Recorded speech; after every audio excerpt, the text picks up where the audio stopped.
My name is Kiesh Easterwood, and my informative speech is on technology and its effect on society.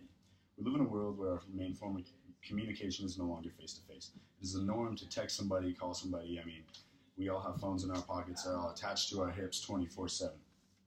And it is becoming much more prevalent, and as time passes, it is only continuing to evolve and become more multifaceted. Although technology has numerous benefits in the world, it is starting to show signs of detriment.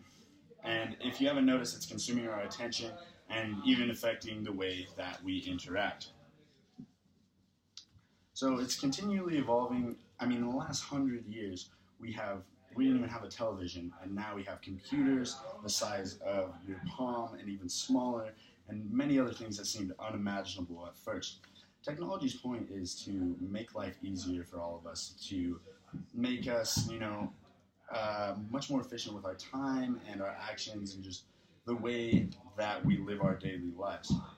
And as time passes, it'll only continue to evolve and become more and more complex to heights that we probably can't even imagine. There are some scientists that predict, many crazy things that just seem insane. As far as nanotechnology goes, we could even have the potential to cure cancer before even realizing that it is there with the technology we have now. So the biggest creation to me of the last few years has been the cell phone, more particularly the smartphone, because it combines a couple different facets of technology and puts it into a phone, but you also have the internet, music, social networks, all in one. So the cell phone is good because, it keeps us together. The smartphone is even better. We can send videos, we can connect to each other very easily. The problem with it, though, is our attention is compromised. Whether you're at work, at school, or even in a social setting, your attention is often on the wrong thing, on your phone, even though it shouldn't be. As far as driving goes, 1 in 4 deaths are attributed to texting while driving or being on the phone. There's a major distraction in that way. Even at work, you work on a computer, it's very easy to get off task by getting on some site or, just doing anything, looking through your email, Twitter, whatever it may be. But that also can be a big distraction. And even in social settings, it's affecting the way that we talk to each other face to face. Many people go to their phones as when they're uncomfortable, and so they're trying to kind of stay in their zone, and it forces you to have an automatic cop out and not kind of live in the moment that you're in.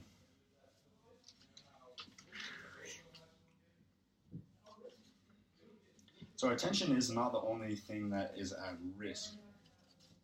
It enables us to be connected, but it's causing a disconnect with our face-to-face interactions. Examples of this are, a lot of younger kids would even say they like texting more than they like actually talking face-to-face. I think the reason that people like doing this is because they have time to kind of think and calculate and formulate what they want to say instead of having to do it on the fly and having to react and think very quickly. So new technology could even be crazier than this. It could be more detrimental, or it could be better. You never know. But the ability to even FaceTime has changed the way that people connect, because you can basically have somebody right there, even though they're not there physically. They're still, in the realm, and still very easy to communicate with.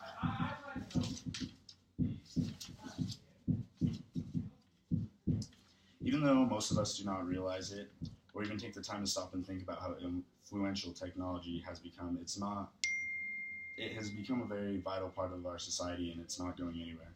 It is odd that by seemingly becoming more connected, and the point of it is to be more connected, Twitter, Instagram, is to connect all of us, make us more comfortable with each other and to stay in tune with our friends no matter where they may be.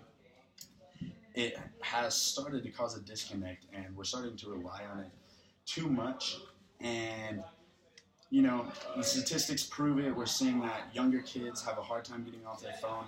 Even personally, sometimes with my mother, I try to talk to her and she's on her phone and is not paying attention. And I mean, it happens with everybody. I'm sure as a teacher, teachers realize many people on their phones. And so it's just becoming really kind of iffy on how beneficial it is to society. And it will only have a bigger hold on our attention the more that it evolves. And it's, it has the potential to alter the way that we interact. And it already is.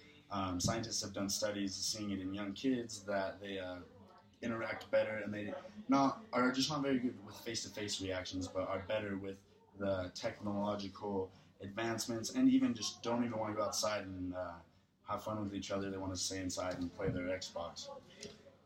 So this century has the potential to witness the biggest technological growth in history, and all we can do is hope that it is for the best. As we all have phones, we all have seen instances, we all love our phones. I love mine personally, but we all can still kind of see how it can be detrimental and how it can work against what are we trying to do. And it'll be interesting to see in the next 100 years how it has the potential to change society, and even if it will, in all.